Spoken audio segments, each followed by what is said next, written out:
Maraming nagtatanong if sayang ba yung pag-serve ng 2-year LDS mission. So ngayon pag-usapan natin, ako myself yung aking personal story about serving my 2-year mission doon sa Philippine Cebu East. And is it really worth it or hindi? Well, malalaman natin. Well, for the context and background muna, I serve my LDS mission noong 2019 to 2021. And I was 19 years old that time. So, yung mga member sa church namin, the Church of Jesus Christ of Latter-day Saints, especially yung mga kalalakihan, ages 18 to 26, have a duty no to serve ay 2 years no na full-time mission. And ako, being that young and then lumaki sa simbahan, I am already expected ba no na pag edad ko ng 18, mag-serve ako ng mission. However, sa case ko, medyo na late ng isang taon, no, nag-serve ako ng 19 years old na ako that time. And looking back doon sa experience ko and asking myself right now, is it worth it? No, ano ba yung mga natutunan ko? No, and if ikaw nanonood neto, maybe you are watching this kasi nagpa-plan ka mag-serve ng mission. Or maybe yung friend mo, may friend ka nag-serve ng mission, worth it pa talaga yon. No, let's see, no, sa perspective ko naman. Okay, so unang-una, no, ng mga points sa pag-uusapan natin, ano ba yung mga natutunan ko doon? Ano ba yung mga na-acquire ko doon sa loob ng 2 years na yon? Walang cuts to, usap lang tayong dalawa, walang edit and everything kagaya ng mga previous na video ko. So, nilista ko dito no before ako nagsimula yung mga na sa tingin ko na develop ko doon sa 2 years na yon. So unang-una is mas nag-increase or na-build ko yung confidence ko doon. Okay, so isipin mo as a 19 years old, young man galing Surigao, probinsya, then magsiserve ka ng 2-year mission, araw-araw may kausap ka na professionals, no, different mga aspects sa life, no. May iba't iba, no, may mga teachers, engineers, may mga nanay, may mga tatay and everything. And then marami kang kakausapin na hindi mo kakilala will really push you to the limits, no, kung hanggang saan, no, yung pagiging mahiyain mo. I remember nung nasa first area ako, na-assign ako dun sa Camotes Island. And yung araw na yun, sinabi ng trainer ko, by the way, yung trainer ko, American siya. Sabi niya, okay, today ikaw na magli-lead. So, ibig sabihin lang nun, ako magli-lead, ibig sabihin lang nun, ako na maghahanap ng taong kakausapin. Nagbabike kami, nakasunod lang siya sa akin, and then sabi ko, magbabike na lang tayo habang buhay kasi sobrang nahihiya ako mag-stop and then kumausap ng random na tao.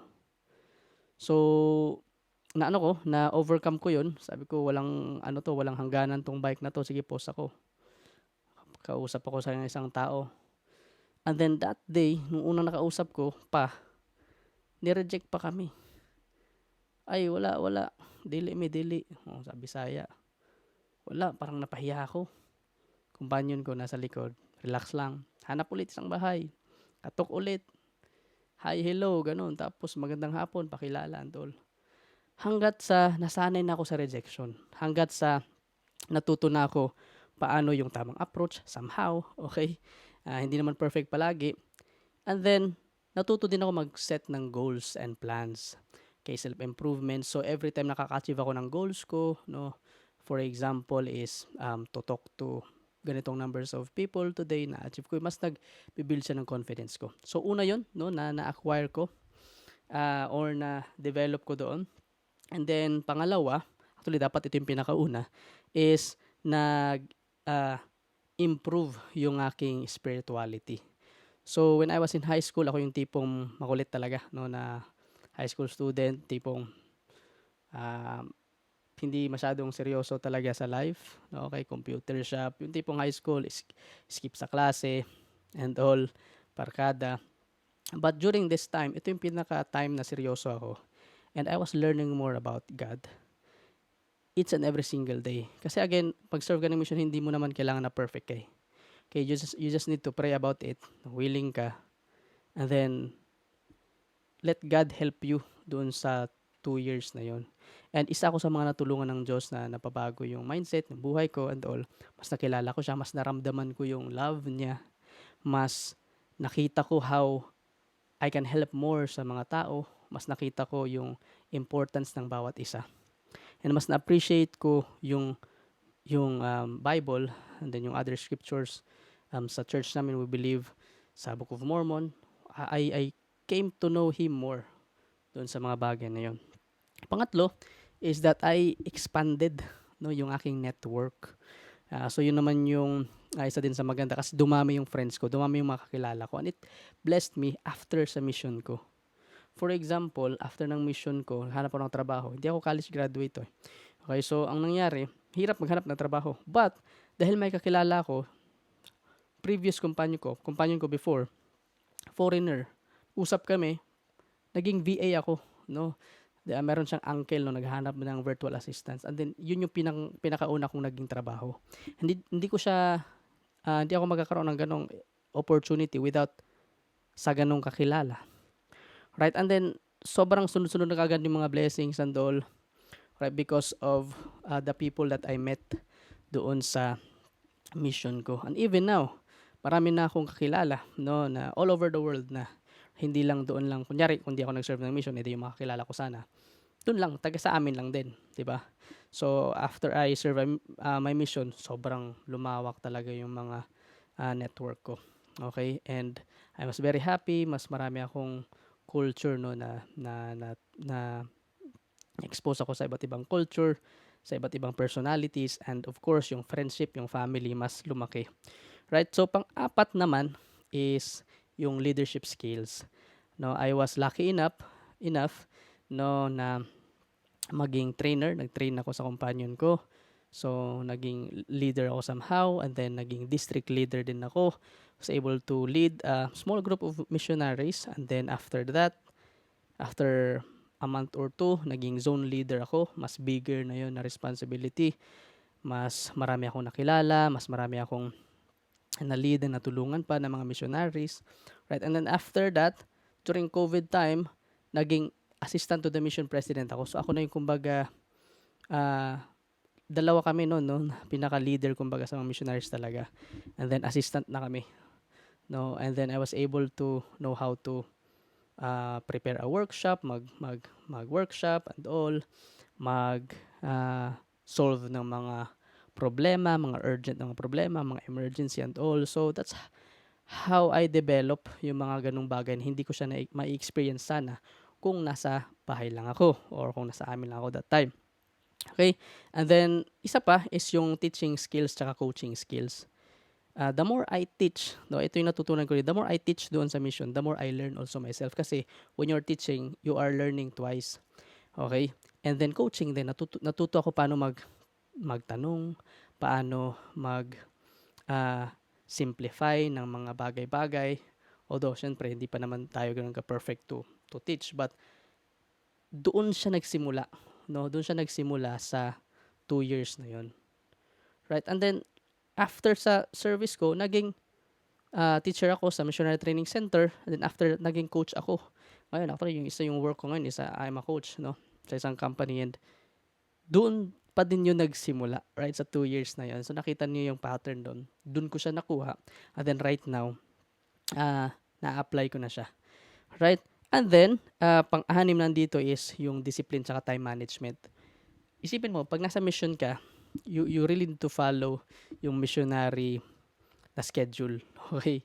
So, doon mo marirealize how productive you can be if meron kang plan talaga sa araw, sa week, sa month. And then, you really design your morning na sobrang ganda and all. So, sa mission, 6:30 gumigising na kami. And before 10:30, dapat tulog na. Okay? And then, very productive talaga. Then, natutunan ko doon, okay, about paano gumising na maaga. Okay? And then, paano set ng schedule. Alright? And even until now, alright, I'm still following I'm still using a calendar. Nagde-daily plan pa rin ako. Ano ba yung plan ko today? Ano ba yung mga tasks today? Next week? Alright, sa month, ano ba yung mga goals? Alright, so kasama na din yung setting goals and making plans. Okay, and 7, no, is yung resilience and then mental toughness din. Kasi isipin mo, ang daming mga rejections. Okay, so ang daming mga goals na hindi rin na-achieve. Isa pa, malayo ka sa family mo. Once a week lang yung call with them. So yung homesickness naman. So dun ako natuto how to, kumbaga, neutralize, 'di ba, yung emotions ko, yung pagka-miss, paano ko siya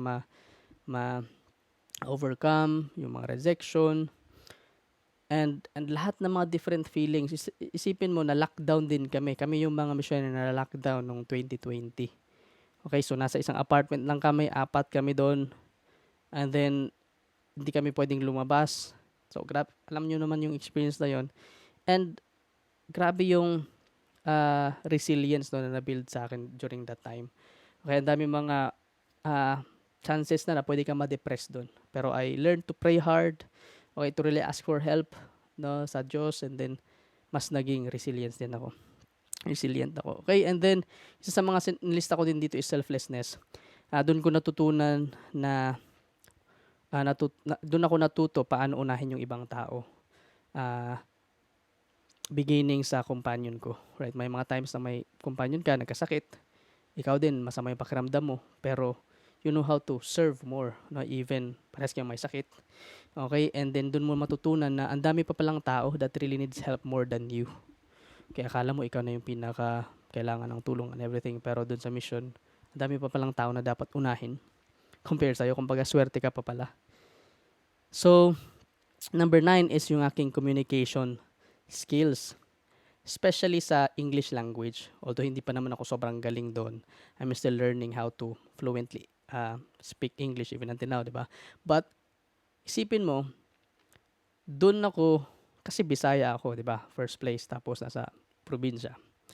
Okay, and doon sa mission, mas na karon ako ng confidence, natuto ako, and then eagerness to learn yung English language. Okay, kasi yung may mga companions ako Amerikano.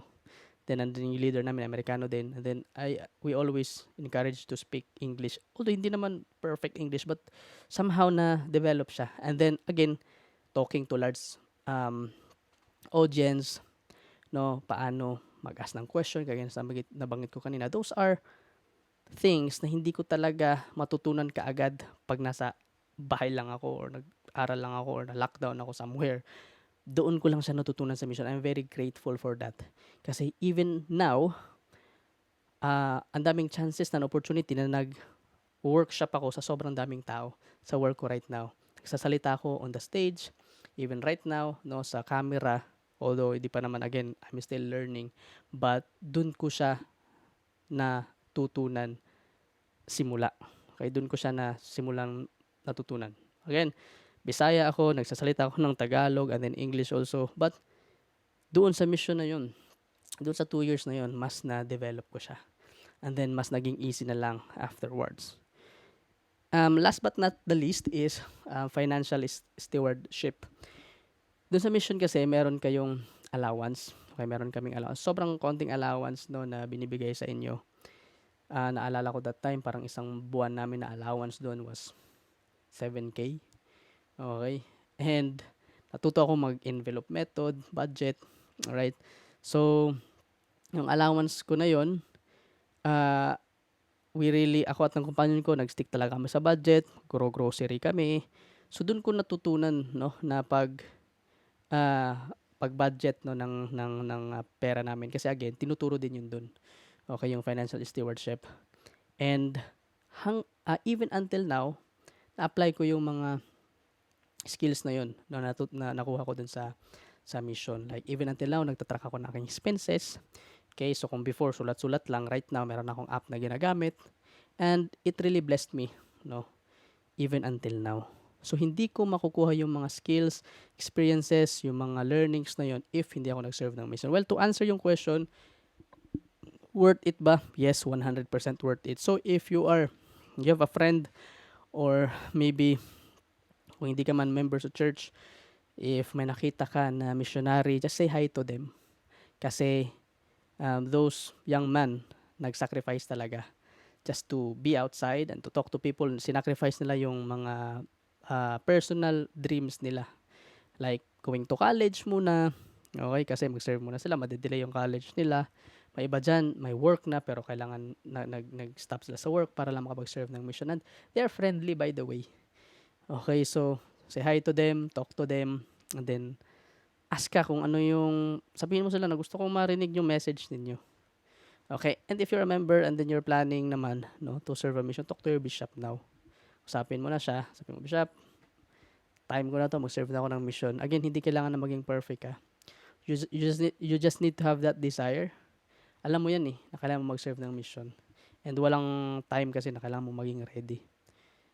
Pag-pray mo yan and all. And ako, again, dahil dun sa decision na yon, I was able to have better decisions pa after. Nakasal ako sa temple. And ang daming mga blessings na dumating sa akin that I can count sa daliri ko. And yun lang. Thank you so much for watching. So if umabot ka hanggang dito, don't forget to subscribe. Usap-usap lang tayo. Feel free to comment down below. Or may mga other videos naman ako. Punta ka dun sa mga videos ko. I talk about personal finance. No? And in the future, share naman ako anything, something about personal development and sa personal journey ko din. So, yun lang. Thank you so much.